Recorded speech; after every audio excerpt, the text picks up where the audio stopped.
Hey, it's Shawn Casemore here with another one of my Sell More with Casemore video tips. Today, I wanted to talk about prospecting, which I've talked about a lot, but I think it's a key area. If you really want to accelerate and drive more sales, you need to be prospecting. In fact, you need to be prospecting all of the time. You know, I recently wrote on one of my LinkedIn posts about the whole trend that's happened around ABCs, right? The ABCs of selling, always be closing. Well, that's fine, and I agree, you should always be trying to close. Having a bunch of open potentials, right, unconverted customers is not going to do anybody any good, but I find a lot of people are closing. What tends to happen is they don't prospect enough, or they get busy and they stop prospecting, right? So think about it. You start a new job, or you start to sell a new product, and you get a bunch of activity going around selling, and as you start to sell and gain momentum, what do? You back off prospecting.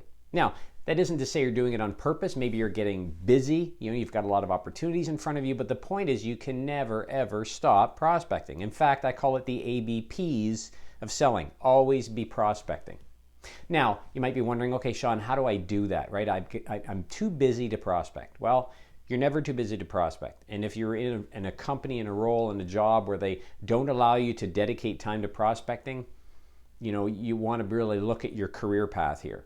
Personally, I enjoy prospecting. It's fun, it's exciting, it's interesting to create content and test different means by which to try and connect with people, right? Because if you believe that what you have to sell is something of value, then you owe it to other people to try and get in front of them, to make them aware of you.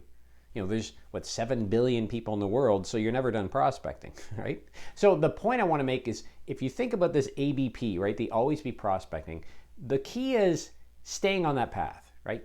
Keeping your momentum going. So here's a few tips to help you do exactly that. Step 1, dedicate time in your calendar. You've got to block out time. Now, I don't know your business. I don't know your success rate, your close rate. I don't know, are you selling something that's a 6-month lead time or a 6-minute lead time? I don't know any of that. However, what I found with all the clients that I coach is that if you block time in your calendar, that's the simplest thing to do. Maybe it's an hour a day, maybe it's 4 hours a day. The point is, you should never remove that time. It is priority. It takes precedence over everything else. If you got some customer calls to make, either get them done early and then you do your block of time of prospecting, or do your block of time and then follow up. You can't stop prospecting, because when you do, what happens? Leads stop flowing in, opportunities stop, and then we go into this ebb and flow of selling, right? You're riding the highs when you're really busy because you were prospecting, but you stop prospecting because you're busy, and then you come back down because you have no leads, no opportunities. So dedicate time in your calendar. Number 2, you want to identify, and this will just kind of naturally occur, what are those activities that do tend to work? If they're working, keep doing them. Don't stop doing them, right? But then once you kind of filter down to, here's the 2 or 3 things that really work well for me, you still want to be testing new things once in a while, right? So don't just do those activities that work. Well, let me back up. Don't do all activities if some of them aren't effective, because it's a waste of your time. Find those things through application that work for you to identify prospects and start that conversation rolling, okay? And then repeat those things. But then make sure you've got some time and energy to introduce some new strategies for testing, because there's always new ways to prospect out there. And if you're testing and you're finding things that work more effectively, then you can drop off the activity that isn't. So think about your time. 80% is focused on the activities that really work, and 20% is testing new ideas or different approaches to see if you can, accelerate the whole prospecting and make it easier for yourself. So that's the second tip around prospecting. The third thing I want to share with you to ensure that you're always prospecting is you have to have some measures around this. You have to sit down with your boss, your manager, or if you're the company owner, you should be setting up a practice whereby one of the key measures for all of your people is prospecting, time dedicated to prospecting.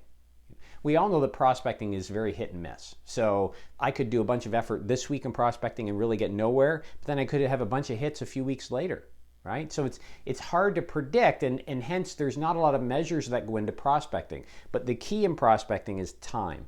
Time dedicated to prospecting is a key sales measure. So you should have that as far as a metric for yourself, right? Or for your company or for your team, so that they're always dedicating that time. If you're a sales leader, then you're working with people to work on number 2, which is continuing to use those activities that work well, but helping them test new things to see if they can speed up the prospecting activity.